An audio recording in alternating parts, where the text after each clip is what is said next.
Welcome to on record. Welcome to on record.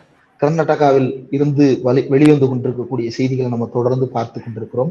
நம்மை போலவே கர்நாடகாவில் ஒரு தன்னிச்சையான ஊடகமாக செயல்பட்டு கொண்டிருக்கின்ற ஈதினா என்கின்ற ஊடகத்தில் ஒரு பங்களிப்பாளராக தொடர்ந்து செயல்பட்டு கொண்டிருக்கும் சுதந்திரமான ஊடகவியலாளர் திரு அசோக்குமார் அவர்கள் நம்மோடு கர்நாடகாவிலிருந்து அங்கு கள நிலவரம் என்னவாக இருக்கிறது, தேவகவுடாவுடைய குடும்பத்திலிருந்து வெளியாகி கொண்டிருக்கக்கூடிய அந்த தகவல்கள் எதை உணர்த்துகின்றன என்பது குறித்து விரிவாக நம்மோடு பேசுவதற்கு இணைந்திருக்கிறார். அவரோட பேசலாம். சார் வணக்கம். சார் வணக்கம் சார். முதல்ல இந்த தேவகவுடா ஃபேமிலியிலிருந்து வந்திருக்கக்கூடிய இந்த செக்ஷுவல் அலிகேஷன், பெரிய அளவுக்கு அபியூஸ் நடந்திருக்கிறது அப்படின்னு சொல்லிட்டு செய்திகள்லாம் வந்து கொண்டிருக்கிறது. இந்த வீடியோஸ் ஃபர்ஸ்ட் எப்படி ரிலீஸ் ஆகுது, யார் இத வெளியே கொண்டு வர்றா? ஏன்னா வீடியோ எல்லாமே செல்ஃப் ரெக்கார்டட் வீடியோவா இருக்குது.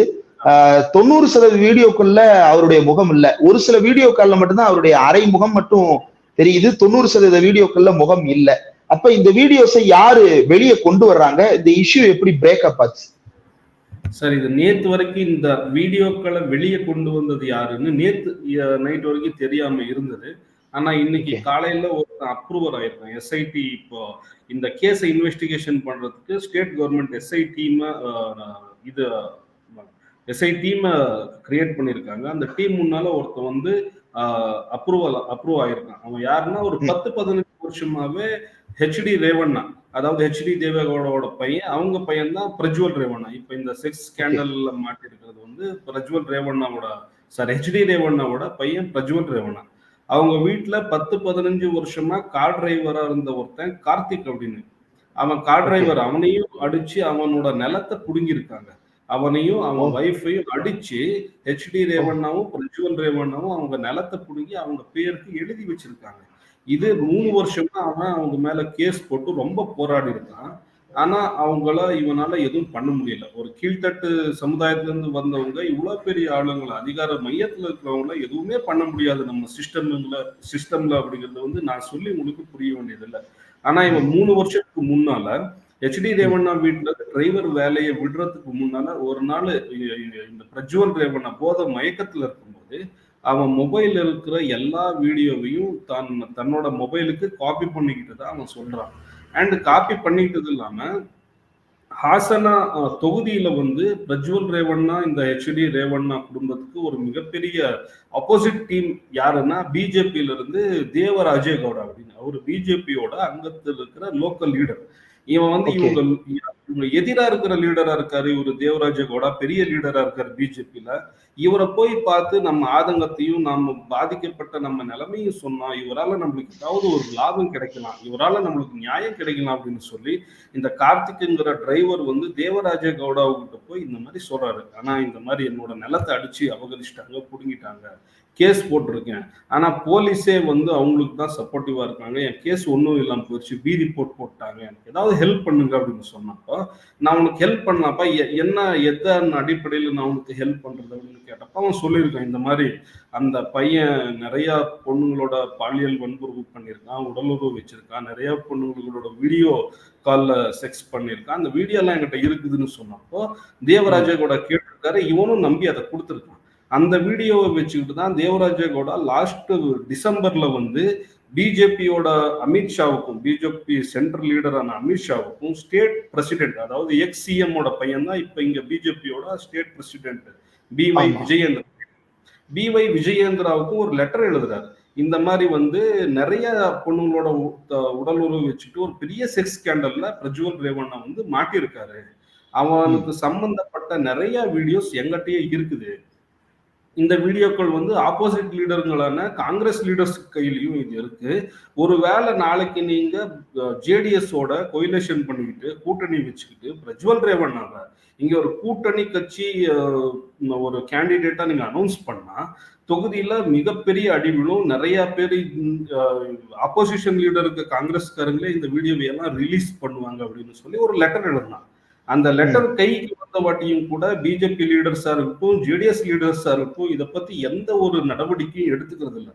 ஆனா 26ஆம் தேதி இங்க முதல் கட்ட எலெக்ஷன், 14 தொகுதிகளுக்கு எலெக்ஷன் நடக்குது.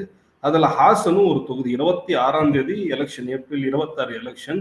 ஏப்ரல் 23 நைட்டு வந்து ஹாசன்ல நிறைய ஜனங்கள் புழங்குற இடம், அதாவது பஸ் ஸ்டாண்டா இருக்கட்டும், பார்க்கா இருக்கட்டும், ஸ்டேடியமா இருக்கட்டும், இந்த மாதிரி இடங்கள்ல ஆயிரக்கணக்கான பென் டிரைவ்கள் விழுந்து கிடக்கு. இப்ப காமனா ஒரு மனுஷன் காலையில எழுந்திரிச்சு வாக் வரும்போது ஒரே இடத்துல 100, 150, 200 பென் டிரைவ் விழுந்திருந்தா அதுல அப்படி என்னதான் இருக்குதுன்னு ஒரு கியூரியாசிட்டி இருக்கும். அந்த மாதிரி ஜனங்க ஆமா. கியூரியஸா அந்த பென் டிரைவை போட்டு அது லேப்டாப்லயோ சிஸ்டம்லயோ கனெக்ட் பண்ணி பாக்குறப்பதான் அதிர்ச்சிகரமான ஆயிரக்கணக்கான செக்ஸ் வீடியோக்கள் வந்து அதுல இருக்குது. அதுல நிறைய வீடியோக்கள்ல வந்து பிரஜ்வல் முகம் தெரியலனாலும் சில போட்டோகள்ல பிரஜ்வல் ரேவண்ணாவோட முகம் தெரிஞ்சிருக்குது.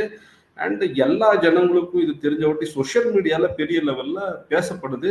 எலெக்ஷனுக்கு 2 நாளைக்கு முன்னாள் கள நிலவரம் என்னன்னா, ஹாசன்ல பிரஜ்வல் ரேவண்ணா ரொம்ப ஈஸியா ஜெயிச்சிருவாரு அப்படிங்கிற மாதிரி ஒரு நிலவரம் தான் இருக்கு. ஏன்னா ஹாசன் வந்து கம்ப்ளீட்டா ஒக்கலிகா கம்யூனிட்டி இருக்கிற இடம். இவங்க வந்து ஒக்கலிகா ஒரு ஜாதிக்கான ஒரு மிகப்பெரிய லீடர். அதனால இவங்க வெற்றிக்கு எந்த விதமான பாதிப்பு இல்லை அப்படிங்கிற மாதிரி நிலவரம் தான் இருக்கு. ஆனா அந்த 2 நாள்ல இது மிகப்பெரிய பேசும் பொருளா மாறப்பட்டு இன்னைக்கு அங்கத்து நிலவரம் சேஞ்ச் ஆயிருக்கு. பிரஜ்வல் ரேவண்ணா ஜெயிக்கிறதுக்கான வாய்ப்பே இல்லைன்னு சொல்லப்படுது.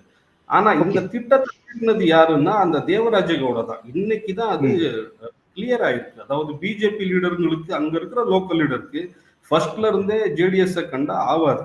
இந்த கார் டிரைவ் கார்த்திக் அப்படிங்கிறவன் பென் டிரைவ் எடுத்துட்டு வந்து கொடுத்ததே தேவராஜ கவுடாக்கு தான். அவன் இன்னைக்கு ஒரு ஸ்டேட்மெண்ட் கொடுத்திருக்கான். அந்த ஸ்டேட்மெண்ட் இங்க சமூக வலைதளங்கள்ல ஆல்ரெடி லட்சக்கணக்கான பேர் பார்த்துட்டாங்க. ரொம்ப பரவலா அது பரவிக்கிட்டு இருக்கு. அவன் என்ன சொல்றான்னா ரொம்ப கிளியரா சொல்றான், இந்த பென் டிரைவை நான் தேவராஜ கவுடாவை தவிர வேற யாருக்குமே கொடுக்கல. தேவையில்லாம காங்கிரஸ் லீடர்ஸ் பேரையெல்லாம் சொல்லாதீங்க. இந்த அரசியல் எனக்கு பிடிக்காது. காங்கிரஸ் லீடர்ஸுங்களுக்கோ வேற யாருக்கோ நான் இந்த பென் டிரைவை கொடுக்கல. தேவராஜ கவுடாவுக்கு மட்டும்தான் கொடுத்தேன். பிஜேபி லீடருக்கு மட்டும்தான் கொடுத்தேன். இதை வெளியே கொண்டு வந்திருந்து அவர் மட்டும்தான் கொண்டு வந்திருக்கணும். எனக்கே இந்த நியூஸ், நானு என் நிலத்தை அவரு வாங்கி தருவாரு, ஏதாவது பண்ணி வாங்கி தருவாருன்னு அவருக்கு அந்த வீடியோ கொடுத்தேன். ஆனா அவரு இந்த மாதிரி ஆயிரக்கணக்கான பென் டிரைவ்ல அதை ஏத்தி ஜனங்களுக்கு கிடைக்கிற மாதிரி ரோட்ல எரிஞ்சிட்டு இதை ஒரு பெரிய பொலிட்டிக்கல் இஷ்யூவா அவரு பயன்படுத்திக்குவாருன்னு எனக்கு இது சத்தியமா தெரியாது. இது ரொம்ப பெரிய தப்பு. எஸ்ஐ கிட்ட நானே போய் அப்ரூவர் ஆகுறேன்னு அவனே ஒரு வீடியோ ஸ்டேட்மெண்ட் பண்ணி எல்லா மீடியாவுக்கும் அந்த வீடியோ ஸ்டேட்மெண்ட் அனுப்பி இன்னைக்கு அவன் எஸ்ஐடி டீம் கிட்ட போய் சரணடைஞ்சிருக்கான் சார். இதுதான் நிலவரம். இதுக்கு பின்னால இருக்கிறது பிஜேபி லீடர்ஸுக்கு தான் அப்படிங்கிறது ரொம்ப தெளிவா தெரிஞ்சது. ஓகே, ஒரு பக்கம் பெரிய அளவுல பெண்களுக்கு அபியூஸ் நடந்திருக்கு, இன்னொரு பக்கம் அந்த அபியூஸ் ஆன பெண்களுடைய முகத்தை கூட மறைக்காம அந்த பிஜேபி தேவராஜ கவுடான்ற நபர் வந்து அப்படியே அது 1500 பென்டிரைவ்கள்ல காப்பி பண்ணி ஜனங்க மத்தியில தூக்கி போட்டு போயிருக்கிறாரு. சோ 2 எக்ஸ்ட்ரீம்லயுமே 2 ப்ராப்ளம் பார்க்க முடியுது. இப்ப இது எங்க இருந்து சார் வருது இந்த அதிகாரம்? இவ்வளவு பெண்களை கூப்பிட்டு மிரட்டி, அதுல போலீஸ் ஆபீசர் இருக்கிறாங்க, ஐஏஎஸ் ஆபீசர்ஸ் இருக்கிறாங்க, ஸ்டேட் கேடர் லெவல்ல இருக்கக்கூடிய Karnataka state public service commission officers இருக்கிறாங்க, பொதுமக்கள் இருக்கிறாங்க. உங்க வீட்டுல வேலை பார்க்கிற பாட்டியில இருந்து அந்த வேலை பார்க்கிற பாட்டியினுடைய பொண்ணு வரைக்கும் அவ்வளவு பேர் இதுல சம்பந்தப்படுறாங்க. அப்படிங்கும் பொழுது எப்படி இவங்களெல்லாம் மிரட்டுறாங்க? இந்த பிரஜ்வால் ரேவண்ணாவுக்கு எங்க இருந்து இந்த அதிகாரம் வருது? தேவகவுடா ஃபேமிலியா இருந்தாலும் கூட மக்கள் ஏன் அவங்களுக்கு அவ்வளவு பயந்து அந்த பகுதியில் இருக்க வேண்டியது இருக்கு? என்ன இந்த பேக்ரவுண்ட், என்ன இவங்களுடைய பேக்ரவுண்ட் என்ன சார்? சார், இவங்க ஜேடிஎஸ் கட்சிக்கு சேர்ந்தவர்கள். ஜேடிஎஸ் அப்படின்னா வந்து ஜாத்தியாதீத ஜனதா தளா செக்யுலர். ஜேடிஎஸ்னா ஜனதா தளா செக்யுலர். நாங்க எந்த ஜாதிக்கோ மதத்துக்கோ ஆன கட்சி இல்லை அப்படின்னு ரொம்ப ஓப்பனா சொல்லிக்குவாங்க. ஆனா அது கம்ப்ளீட்டாவே ஒரு ஜாதி கட்சி தான். இப்ப தமிழ்நாட்டுல பாமக எப்படி மாங்கா டீம் இருக்குதோ அந்த மாதிரி கர்நாடகால ஒரு டீம்னா அது இந்த டீம் தான். இவங்களுக்கு ஒரு ஓட் பர்சன்டேஜ் இருக்கிறதே ஹாசனா மண்டியாங்கிற இந்த 2 டிஸ்ட்ரிக்ட்ல தான் சார்.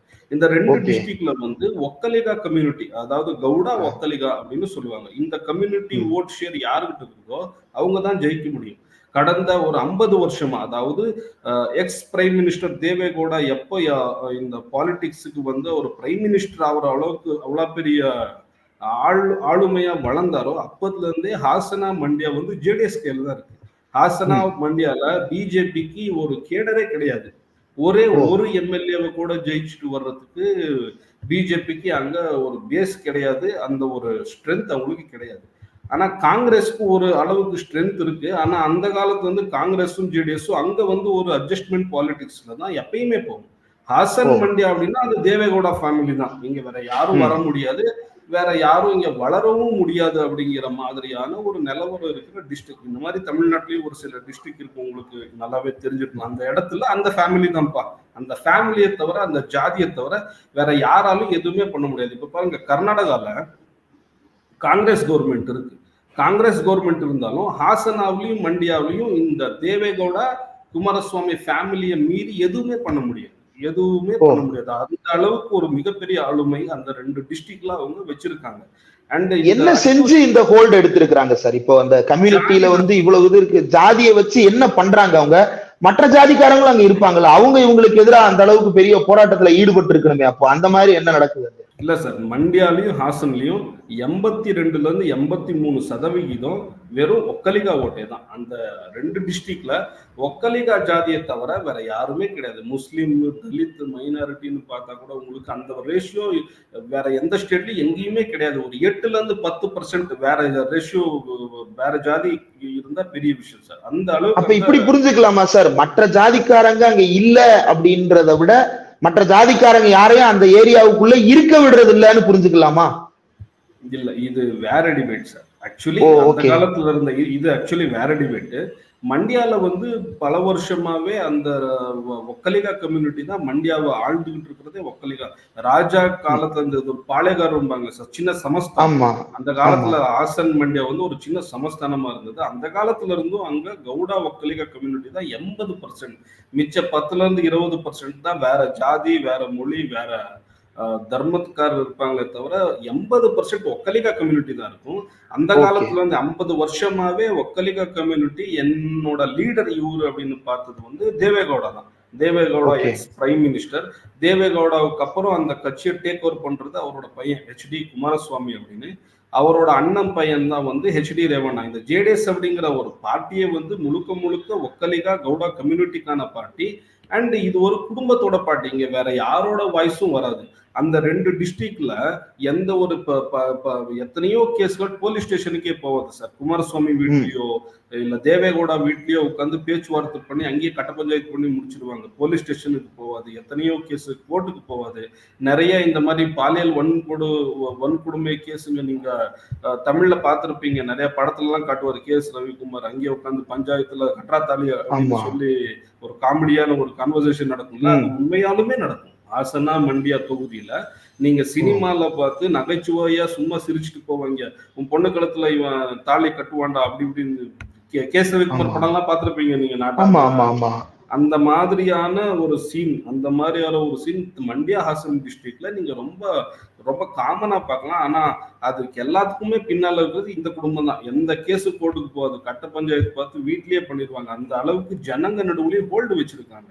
அதனாலேயே அங்க யாரும் இவங்களை எதிர்த்து பேசவோ இவங்களை மீறி நடக்க முடியாது. நிறைய பேருக்கு உயிர் த்ரெட்டன், லைஃப் த்ரெட்டன் கொடுத்துருக்காங்க. நிறைய பேரோட அடிச்சு இடத்த பிடிங்கிருக்காங்க. நில அபகரிப்பு கேஸ் நிறைய இருக்கு.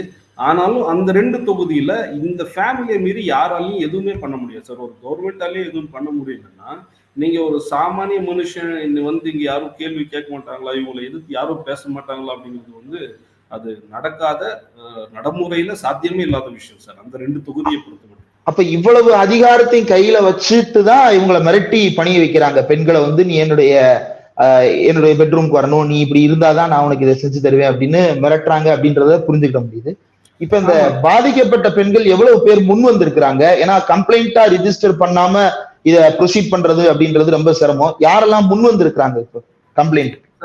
இந்த கேஸை பொறுத்த வரைக்கும் சார், சாமானியமா இது 2 விதமா இருக்கு. நிறைய பேரு அவங்களோட சம்மதத்தோட பிரஜ்வல் ரேவண்ணாவோட பாலியல் உறவு வச்சிருக்காங்க.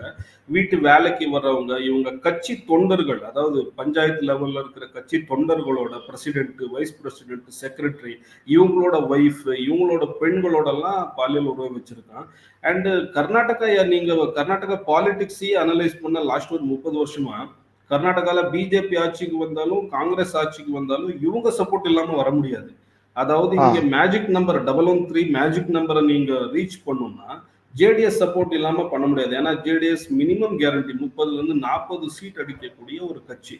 இந்த கட்சி எப்படியுமே இந்த ஹாசனா, மண்டியா, தும்கூர், கோலாரா இந்த 4 டிஸ்ட்ரிக்ட்ல இருந்து ஒரு 25ல இருந்து 30 மேக்சிமம் 35-40 சீட் அடிக்கிற கட்சி.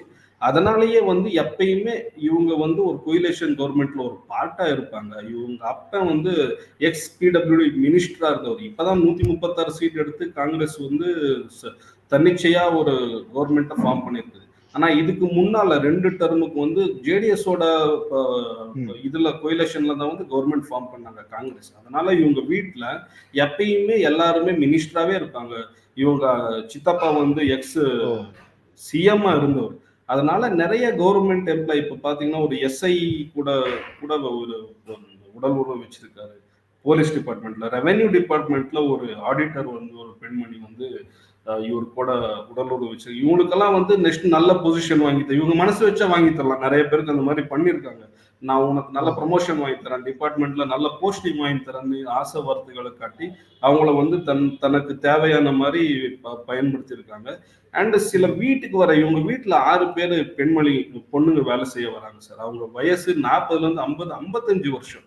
அவங்கள கூட விடாம அவங்களையும் கூட செக்ஷுவலா அபியூஸ் பண்ணிருக்காங்க. முதல் கேஸ் பாத்தீங்கன்னா கவர்மெண்ட் எம்ப்ளாயிஸ் வந்து இவங்க யூஸ் பண்ணிருக்கிறது வந்து ஆசை வார்த்தைகளை கேட்டு அது ஒரு மியூச்சுவல் அண்டர்ஸ்டாண்டிங்ல நடந்த ஒரு ரிலேஷன்ஷிப் தான். ஆனா இது வந்து பெண்ணை வந்து பாலியல் வன்கொடுமை பண்ணியிருக்காங்க. இது வந்து மன்னிக்கவே முடியாத குற்றம். பெண்ணை வந்து ரொம்ப நீங்க சில வீடியோக்கள் எல்லாம் நீங்க பார்க்கலாம். அந்த பெண்கள் வந்து வேணாம் விட்டுன்னு கதறுவாங்க. ஆனாலும் இவங்க சீலையை பிடிச்சி இழுக்கிறது, ஜாக்கெட்டை பிடிச்சி இழுக்கிறது, பிடிச்சி கட்டல் மேல தள்ளி அவங்க மேல போய் விழுறது, இந்த மாதிரி வீடியோஸ் எல்லாம் வெளியே வந்திருக்குது. இப்போ வந்து இவங்க மேல கம்ப்ளைண்ட் கொடுத்துருக்கிறது வந்து சார் இந்த கவர்மெண்ட் எம்ப்ளாய் யாரும் கம்ப்ளைண்ட் கொடுக்கல. இந்த எஸ்ஐ வந்து ஒரு எஸ்ஐ வந்து சப் இன்ஸ்பெக்டர் சூசைட் அட்டென்ட் பண்ணியிருக்காங்க. அவங்களோட வீட்டுக்கார புருஷனும் வந்து சூசைட் அட்டெம்ட் பண்ணியிருக்காங்க. இது வரைக்கும் 5 சூசைட் அட்டெம்ட் நேத்து வரைக்கும் நடந்திருக்கு. இங்க எல்லா மீடியாலையும் சோசியல் மீடியாலையும் இப்போதைக்கு பரவலா பேசப்படுது. ஆனா கேஸ் கொடுத்தது 2 பேரு தான் சார். 2 பேர் வந்து இவங்க மேல கேஸ் கொடுத்துருக்காங்க. அந்த 2 பேர் வந்து இந்த பிரஜ்வல் ரேவண்ணா வீட்டுல வேலை செஞ்சுட்டு இருந்த வேலைக்காரங்க. அதுல ஒருத்தர் என்ன கோட் பண்றாங்க, கம்ப்ளைண்ட்ல என்ன மென்ஷன் பண்றாங்கன்னா, பிரஜ்வல் ரேவண்ணா மட்டும் எங்க மேல வந்து செக்ஷுவலா அபியூஸ் பண்ணல. பிரஜ்வல் ரேவண்ணாவோட அப்பா ஹெச்டி ரேவண்ணா, அவருக்கு இப்ப வயசு 63 வயசு. அவரும் எங்களை பாலியல் வன்கொடுமை பண்ணியிருக்காரு. பழம் கொடுக்குற மாதிரி வீட்டுக்கு கொண்டு போய் உங்க குழந்தைங்களுக்கு பழம் கொடுங்க அப்படின்னு சொல்லி பழம் கொடுக்குற சாக்குல என்னை வந்து கட்டி பிடிச்சிருக்காரு. அவர் பொண்டாட்டி வீட்டுல இல்லாதப்போ நான் சமையல் கட்டுல வேலை செய்யும் போது வந்து என் இடுப்பு பிடிச்சி கிள்ளி இருக்காரு. இவர் பிரஜ்வல் ரேவண்ணா வீடு கூட்டும் போது என்ன வலுக்கட்டாயமா பிடிச்சி கட்டி பிடிச்சி என்னை கட்டல் மேல தள்ளி என் மேல வந்து விழுவாரு. வீட்டுக்கு போன வாட்டி கூட வீடியோ கால் பண்ணி என்ன செக்ஷுவலா இது ஹெல்ப் பண்ற மாதிரி கேட்பாரு. என் பொண்ணுக்கெல்லாம் ஃபோன் பண்ணி அவரு ஆசை வார்த்தைகளை காட்டி உடல் உறவு வச்சுக்கிற மாதிரி கேட்டிருக்காரு. என் பொண்ணு அவரை பிளாக் பண்ணா கூட வேற வேற நம்பர்ல இருந்து கூப்பிட்டு டார்ச்சர் பண்ணிருக்காரு அப்படின்னு நேத்து ஒரு கம்ப்ளைண்ட் லாட்ஜ் ஆயிருக்கு.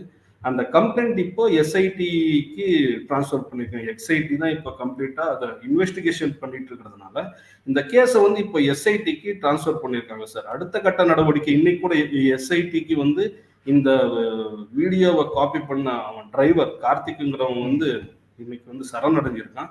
இதுக்கப்புறம் எஸ்ஐடி எப்படி அடுத்த கட்ட நடவடிக்கை எடுக்க போறாங்க அப்படிங்கிறது மேலதான் ஹோல் கர்நாடகாவே இப்போ கூர்ந்து கவனிச்சுட்டு இருக்கிறது. இது ஒரு இஷ்யூ தான் சார். ஓகே, ஸ்டேட் கவர்மெண்ட் இந்த விஷயத்துல எவ்வளவு கமிட்டடா இருக்கிறாங்க? இப்ப பிரஜ்வால் ரேவண்ணா எஸ்கேப் ஆயிட்டாருன்னு தகவல் வருது. ரேவண்ணா அங்கதான் இருக்கிறாரு. ரேவண்ணா அரெஸ்ட் ஆயிருக்கிறாரா?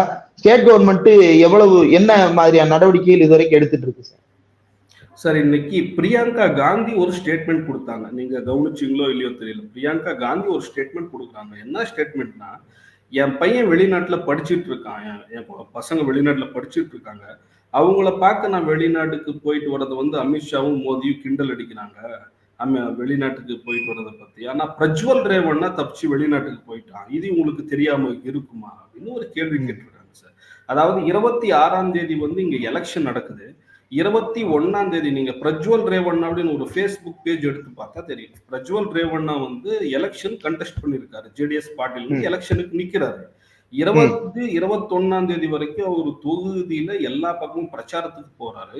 அந்த பிரச்சாரத்து போட்டோ எடுத்து அவர் ஃபேஸ்புக்ல அப்டேட் பண்றாரு. 21ஆம் தேதிக்கு அப்புறம் அவர் ஃபேஸ்புக்ல எந்த அப்டேட்டும் இல்லை. 26ஆம் தேதி எலெக்ஷன் வரைக்கும் எவ்வளவு வேலை இருக்கும் ஒரு கேண்டிடேட், எத்தனை பேரை சந்திப்பாரு உங்களுக்கு தெரியும். ஆனா 21ஆம் தேதிக்கு அப்புறம் பிரஜ்வல் ரேவண்ணா எங்கேயும் அவர் எலெக்ஷன் கேம்பெயினுக்கும் போகல. ஆனா அவருக்கு தெரிஞ்சிருக்கு இது வந்துரும்னு தெரிஞ்சிருச்சு. எங்கேயும் எலெக்ஷன் ஓ கேம்பெயின் போகல. அந்த ஒரு ஹீட்லயே இருந்திருக்காரு. 21ஆம் தேதிக்கு அப்புறம் அவரு ஜனங்க நடுவுல வரல. 22ஆம் தேதி சாரி 23ஆம் தேதி ராத்திரி வந்து இந்த மாதிரி நிறைய பென் டிரைவ்களை வந்து ஹாசன்ல எல்லா பக்கமும் கொட்டிட்டு போயிருக்காங்க. 24ஆம் தேதி காலையில எழுந்திருச்சு ஹாசன் ஜனங்க பார்த்தா எல்லா பக்கமும் இந்த பென் டிரைவ் தான். இந்த பென் டிரைவ் எடுக்கிறாங்க, லேப்டாப்லயோ டெஸ்க்டாப் சிஸ்டம்லயோ கனெக்ட் பண்றாங்க. உள்ள என்ன வீடியோ இருக்குன்னு தெரிஞ்சு போயிருது. தெரிஞ்ச உடனே அங்க இருக்கிற லோக்கல் மீடியாக்காருக்கு விஷயம் வந்துருச்சுன்னா முடிஞ்சு போச்சு. ஆனா இவரு எவ்வளவு உஷாரா பிரஜ்வல் ரேவண்ணா லாஸ்ட் டிசம்பர்லயே எப்போ ஆ இந்த டிரைவர் வந்து என்கிட்ட உன்னோட வீடியோ இருக்கு, என்னோட நிலத்தை திருப்பி கொடுக்கலன்னா இந்த வீடியோவை நான் வந்து ரிலீஸ் பண்ணிடுவேன்னு எப்ப இவர் த்ரெட் கொடுக்குறாரோ லாஸ்ட் டிசம்பர்லயே வந்து ஒரு கோர்ட்ல இருந்து இன்ஜெக்ஷன் ஆர்டர் வாங்கிடுறாரு. இந்த மாதிரி என்னோட வீடியோக்கள் இருக்கு, இதை மீடியாவுக்கு கொடுத்துருவேன்னு சில பேர் என்ன த்ரெட்டன் பண்ணிட்டு இருக்காங்க. இந்த வீடியோவை எந்த மீடியாவும் டெலிகாஸ்ட் பண்ணாத மாதிரி ஒரு இன்ஜெக்ஷன் ஆர்டர் கொடுங்க, யாராவது டெலிகாஸ்ட் பண்ணா நாங்க லீகலா ஆக்ஷன் எடுப்போம் அப்படிங்கிற மாதிரி ஒரு இன்ஜெக்ஷன் ஆர்டர் வாங்கிடுறாரு. அதனால 24ஆம் தேதி காலையில இந்த வீடியோக்கள் எல்லா மீடியாவுக்கு கிடைச்சாலும் கூட அவங்க டெலிகாஸ்ட் பண்ண முடியாத மாதிரி ஆகி போயிருது. இன்னொன்னு என்னன்னா, இங்க இருக்கிற மீடியாவெல்லாம் ஆல்ரெடி பிஜேபி விலைக்கு வாங்கியாச்சு. எல்லாருமே பிஜேபிக்கு சொம்படிக்கிற மீடியா தான். எல்லா மெயின் ஸ்ட்ரீம் மீடியாவும் பிஜேபிக்கு சொம்படிக்கிற மீடியா தான். காலையில எழுந்திரிச்சு பார்த்தாலே மெயின் ஃப்ரண்ட் பேஜ்ல மோடி தான் எங்களை காப்பாத்துறாருங்கிற மாதிரி. அவர் வந்து போரையே நிறுத்திட்டாரு, ரஷ்யா உக்ரைன் போரையே நிறுத்தி எங்களை எல்லாம் காப்பாத்துறதே அவர் தான்ங்கிற மாதிரி ஒரு ஃபேக் நரேட்டிவ தமிழ்நாடெல்லாம் ஒண்ணுமே இல்லை சார். இங்க அந்த லெவலுக்கு ஃபேக் நரேட்டிவ கிரியேட் பண்றதுதான் லாஸ்ட் 20-25 வருஷமாவே முன்னிலையில இருக்குது பிஜேபி. அதனாலே எந்த மீடியாவும் அதை பெரிய லெவலுக்கு கையில எடுக்கிறது இல்லை. ஆனா சோசியல் மீடியால அது பெரிய லெவல்ல சோசியல் மீடியாவுக்கு தான் எல்லாருமே ரிப்போர்ட்டர், கையில கேமரா இருக்கிறவங்க, சோசியல் மீடியா யூடியூப் சேனல் வச்சிருக்கவங்க எல்லாருமே இப்போ ஜேர்னலிஸ்ட் தான். அதனால சோசியல் மீடியால பெரிய லெவல்ல அது பேசப்படுது. அதை பார்த்த உடனே நிறைய பேருக்கு நெஞ்சு வெடிச்சிடுது சார். சொசைட்டி மேல, சமூகத்து மேல உண்மையான அக்கறை இருக்கிறவங்க யாராவது அந்த வீடியோ பார்த்தா கண்ணுல தண்ணி வராம இருக்குமா சார்? நிறைய பேர் அழுது நான் விட்னஸ் பண்ணிருக்கேன். எத்தனையோ பேர் நிஜமா சமூகத்தின் மேல் அக்கறை இருக்கிற எத்தனையோ பேர் அந்த வீடியோவை பார்த்து என்ன என்ன இது இந்தியாவுல இந்த அளவுக்கு மிகப்பெரிய ஸ்கேண்டலோ ஒரு ஸ்கேமோ இது வரைக்கும் நடந்தது இல்லை. ஒரு மனுஷன் 3000 பெண்களோட உடல் உறவு வச்சுக்கிறான் அப்படின்னா அது நடக்க வாய்ப்பில்லாத ஒரு விஷயம். கடைசி 5 வருஷமா தான் அந்த ஆளு வந்து எம்பியா இருக்காரு. ஆனா 3000 வீடியோனா நீங்க 3000 நாட்களா பார்த்தா கூட கிட்டத்தட்ட 8-10 வருஷமா அவன் இதே தான் பண்ணிக்கிட்டு இருக்கான். அவன் இதே தான் பண்ணிக்கிட்டு இருக்கான். இது கையில சாட்சியா கிடைச்சா கூட இதை பேச முடியாத லெவல்ல மீடியாக்கள் இருக்கு இன்னைக்கு வரைக்குமே சார். இன்னைக்கு வரைக்குமே கர்நாடகா மெயின் ஸ்ட்ரீம் மீடியா இதை பெரிய விஷயமா பேசிக்கிட்டு இல்லை. ஏன்னா மே 7th வந்து செகண்ட் பேஸ் எலெக்ஷன் இருக்கு கர்நாடகால. இப்ப கடந்த 26ஆம் தேதி 14 தொகுதிக்கு எலெக்ஷன் நடந்திருக்குது. அடுத்த மே 7ஆம் தேதி இன்னும் 14 தொகுதிக்கு எலெக்ஷன் நடக்க போகுது. இத பெரிய லெவல்ல ஆட்டோமேட்டிக்கா பிஜேபியோட பெரும் இடம் அடிப்படும். ஏன்னா பிஜேபியும் இவங்களும் கூட்டணியோட தான் போறாங்க. பிஜேபி எங்க சீட்டு குறைஞ்சிருமோன்னு இங்க மெயின் ஸ்ட்ரீம் மீடியா இதுவரைக்கும் இந்த விஷயத்த பேச மாட்டேங்கிறாங்க சார். இப்பயும் இந்த விஷயத்த பேசிட்டு சோசியல் மீடியா நடுநிலையான சில இண்டிபெண்டன்ட் ஜெர்னலிஸ்ட், இண்டிபெண்டன்ட் மீடியாக்கள் தான் இதை பத்தி பேசிட்டு இருக்காங்க. இந்த கேஸுக்கு முத பேசினது கர்நாடகால ஈதினா தான். ஈதினால இது ஒரு இன்ஜெக்ஷன் ஆர்டர் வாங்கிட்டு வந்தா பிரஜ்வல் ரேவண்ணாங்கிற பேரை தான் நீங்க பயன்படுத்த முடியாது. பிரஜ்வல் ரேவண்ணாங்கிற பேரை பயன்படுத்தினா உங்க மேல லீகல் ஆக்ஷன் எடுக்கலாம். ஆனா ஹாசன்ல இந்த மாதிரி ஒரு விஷயம் நடந்திருக்குது. ஜனங்க ரொம்ப பெரிய லெவல்ல பாதிக்கப்பட்டிருக்காங்க. 3000 பெண்களோட பாலியல் வீடியோக்கள் வந்து செக்ஷுவல் வீடியோக்கள் வந்து ஜனங்க கையிலேயே கிடைச்சிருக்குது. ரொம்ப பேர் பாதிக்கப்பட்டிருக்கு. இவ்வளவு பெரிய இஷ்யூவை நீங்க கோட் பண்ணலாமே, அவன் பேரை எழுத வேண்டாம். இவ்வளவு பெரிய இஷ்யூ ஒரு பகுதியில நடந்துட்டு இருக்குது நீங்க சொல்லலாமே. ஈதினா தான் முதல்ல அதை சொல்லுச்சு. ஈதினா சொன்ன வாட்டி பவர் டிவி அப்படின்னு ஒரு சேனல் அன்னைக்கு நைட்டு ஒரு செக்மெண்ட் பண்ணாங்க. பிரஜ்வல் ரேவண்ணான்னு பேர் போட்டு இந்த மாதிரி நிறைய வீடியோ எங்களுக்கும் கிடைச்சிருக்கு அப்படின்னு சொல்லி பிரஜ்வல் ரேவண்ணா ஆப்போசிட்டா ஒரு செக்மெண்ட் பண்றாங்க. அது பண்ண உடனே ஹாசனா மண்டியா சேர்த்து நிறைய டிஸ்ட்ரிக்ட்ல இவங்களோட தொண்டர்கள் எங்கெல்லாம் இருக்காங்க அந்த டிஸ்ட்ரிக்ட்கள்ல கரண்ட் கட் பண்ணப்படுது, கேபிள் கட் பண்ணப்படுது. ஆனா இதெல்லாம் நடந்து கூட சார் இங்க காங்கிரஸ் கவர்மெண்ட் ஜனம் ரொம்ப நம்பிக்கையா ஓட்டு போட்டு கொண்டு வந்த காங்கிரஸ் கவர்மெண்ட் இந்த விஷயத்துல ரொம்ப மெத்தனமா நடந்துட்டு இருக்கு சார். ஏன்னா 24ஆம் தேதி இது தெரிஞ்சிருச்சு ஜனங்களுக்கு. ஒரு கவர்மெண்ட் கவர்மெண்ட்டுக்கு எவ்வளவு பெரிய இன்டெலிஜென்ஸ் டீம் இருக்கும் அவங்களுக்கு தெரியாம இருக்கும் இந்த விஷயம். அவங்க அப்பயே பிரஜ்வல் ரேவண்ணா மேல கேஸ் போட்டு நிஜமா ஒரு தார்மீக ஒரு இது இருக்கிற கவர்மெண்ட் என்ன பண்ணும்னா, நீ எவ்வளவு பெரிய ஆளானா இருப்பா, 3000 பெண்களோட வாழ்க்கை உன்னால பாதிக்கப்பட்டிருக்குது, இது ரகசியமா இருந்திருந்தா கூட பரவாயில்ல, உன்னோட மூஞ்சி எந்த வீடியோலயும் தெரியல, ஆனா எல்லா பெண்களோட மூஞ்சும் வீடியோல தெரியுது, அவங்க குடும்பம் என்ன நிலைமை இன்னைக்கு. 2 பெண்கள் அவர் வீட்டுல வேலை செஞ்ச பெண்கள் கம்ப்ளைண்ட் கொடுத்துருக்குன்னு சொன்னாங்க சார். இன்னொரு பெண்ணோட வீடியோ வந்து வெளியே வரல. அதுக்கு முன்னே அவ கம்ப்ளைண்ட் கொடுத்துருக்கா. எதுக்கு கொடுத்துருக்கானா, என் புருஷன் சூசைட் அட்டெம்ப்ட் பண்ணியிருக்கான், நீயும் அவங்க வீட்டுல தானே வேலை செய்யற, நாளைக்கு உன்னோட வீடியோ வெளியே வந்தா நம்ம குடும்பத்தோட மானம் மரியாதை கௌரவம் என்ன ஆகுறது, அதுக்கு பதிலாக நான் தூக்கு மாட்டிட்டு சாவறதே பெட்டர் தானே. அந்த அந்த பொண்ணோட வீட்டுக்காரர் வந்து சூசைட் அட்டெம்ப்ட் பண்ணியிருக்காரு. இவ்வளவு பெரிய நாளைக்கு இந்த 3000 வீடியோவும் வெளியே வந்தா ஹாசன்ல எத்தனை பேர் சாவாங்கன்னு தெரியல. அந்த 3000 பேர் இல்ல சார், அந்த 3000 பேரோட புருஷன், குழந்தைங்க, பொண்ணு கொடுத்தவன், எடுத்தவன், உறவுக்காரன், மாமன், மச்சான் எல்லாருமே சாக வேண்டியது இருக்குது. இது ஒரு சின்ன கேஸ் இல்ல.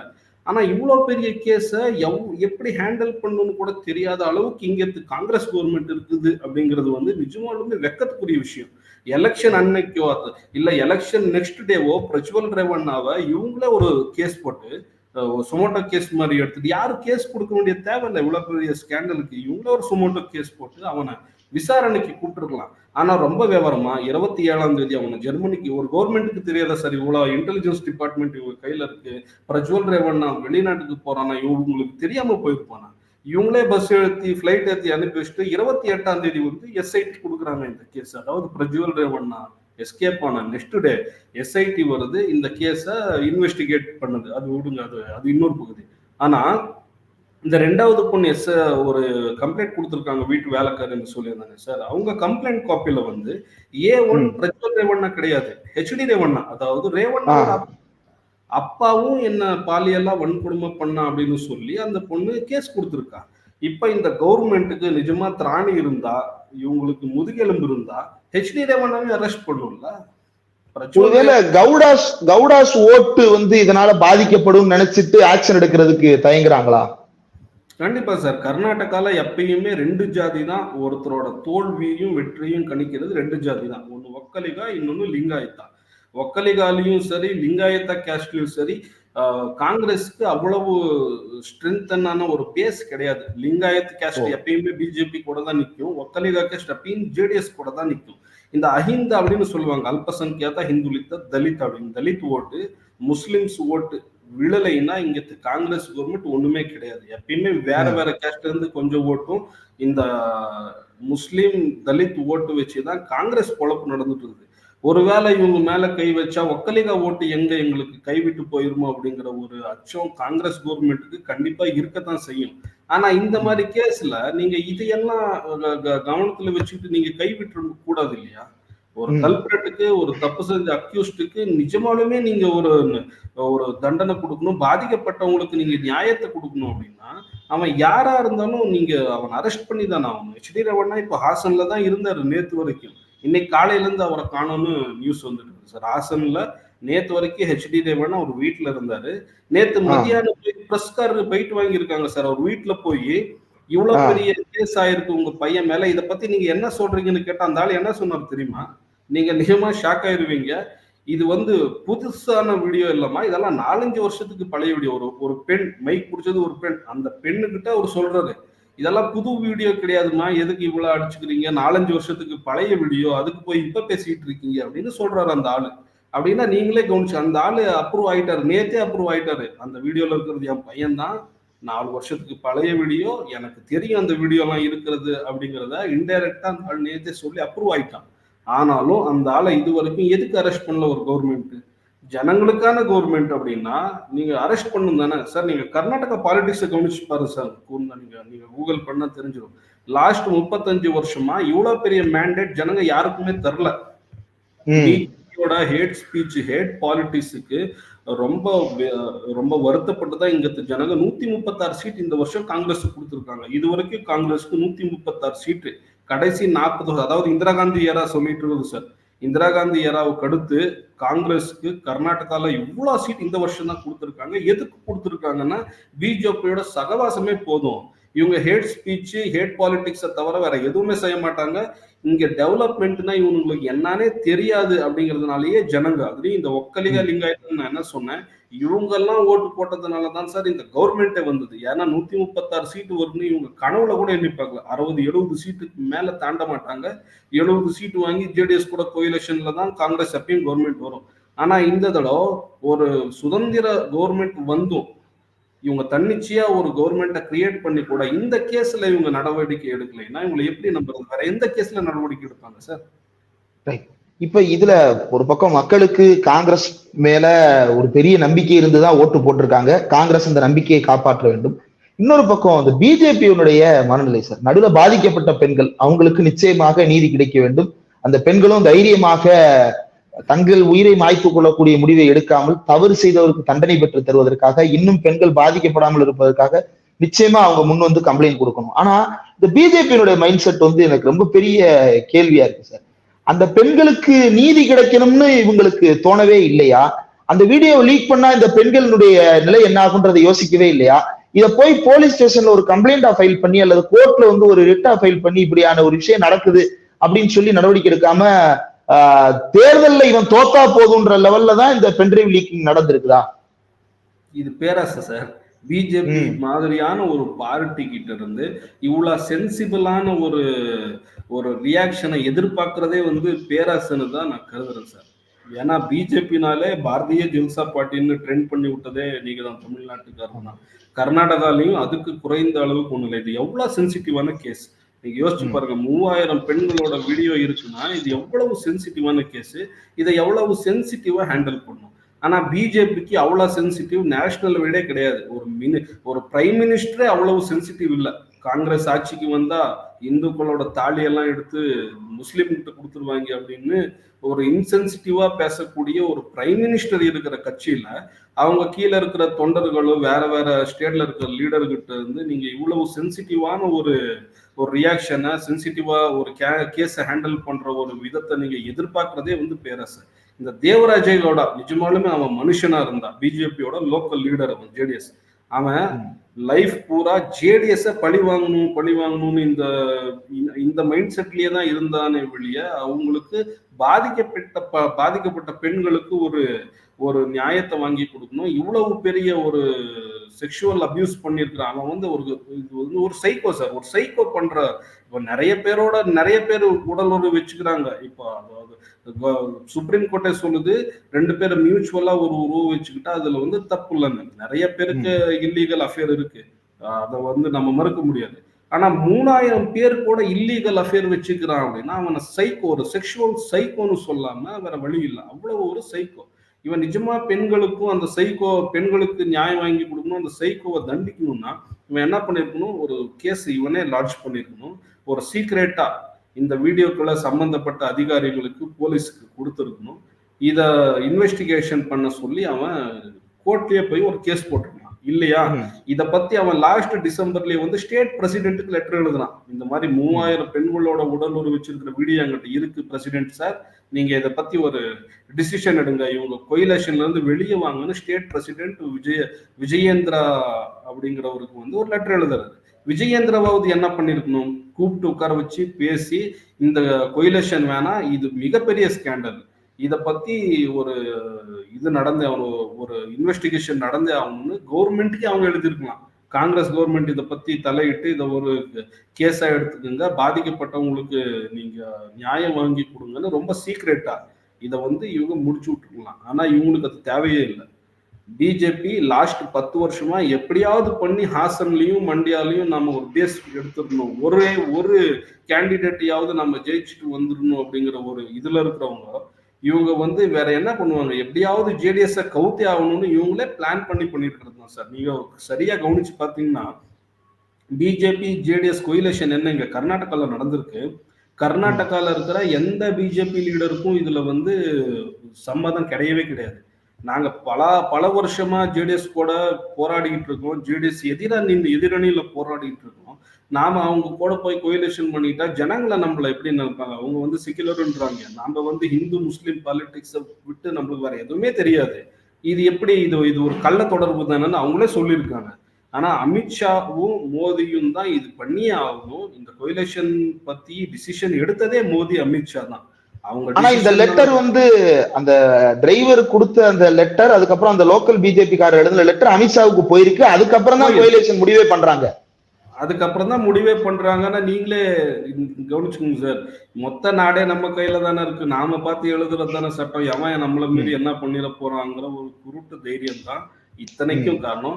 இது இல்லாம நிறைய கேஸ், உன்னாவோ கேஸ் பார்க்கலாம். நீ உத்தரப்பிரதேஷ்ல உன்னாவோ கேஸ் தெரியாத ஆள் இல்ல, ஆசிஃபா கேஸ் இருக்கலாம், பிரிஜ்பூஷன் கேஸ் இருக்கலாம்.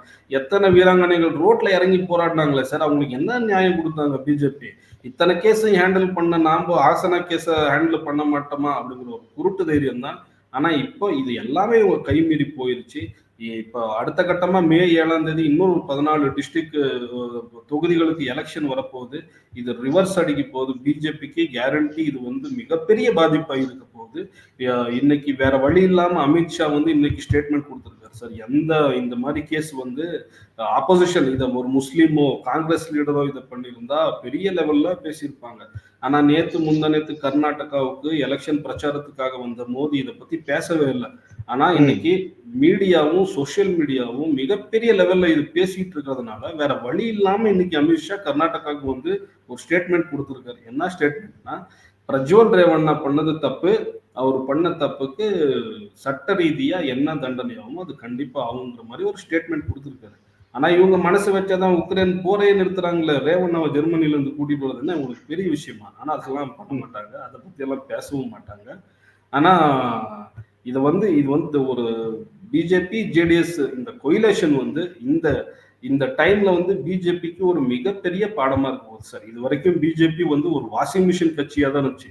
எதிர்கட்சியில இருந்து நீ என்ன ஸ்கேம் பண்ணாலும் தூக்கி உள்ள வச்சிருவேன், என் கட்சிக்கு வா, அவனை வாஷிங் மிஷின்ல போட்டு அலாசி உள்ள போய் சேர்த்துக்குவேன் அப்படிங்கிற மாதிரியான இந்த பிஜேபி கட்சிக்கு பிரஜ்வல் ரேவண்ணா நேஷனல் லெவல்ல இந்த பிரஜ்வல் ரேவண்ணா கேஸ் மிகப்பெரிய எதிரடியா அமைய போகுது. இது நாளைக்கு இன்னும் 5 கட்ட எலெக்ஷன் நடக்க போகுது நேஷனல் வைடு. இந்த கேஸ் நேஷனல் வைடுல பெரிய பூதாகாரமா வளர்ந்து பிஜேபிக்கு பெரிய அடி கொடுக்க போகுதுன்றது என்னோட அசஸ்மெண்ட் சார். அதை சொல்ல விரும்புறேன் சார். நிறைய விஷயங்கள் பகிர்ந்துட்டீங்க சார். அந்த பெண்களுக்கு நிச்சயமாக நீதி கிடைக்க வேண்டும். மக்களினுடைய முடிவு என்னவாக இருக்கிறது, அரசாங்கம் என்ன முடிவு எடுக்கிறது அப்படின்றத பொறுத்திருந்து பார்க்கலாம். நிறைய தகவல்கள் பகிர்ந்துட்டீங்க. இவ்வளவு நேரம் ஒதுக்கி இந்த நேர்காணல் தந்ததற்கு மிக்க நன்றி சார். நன்றி சார்.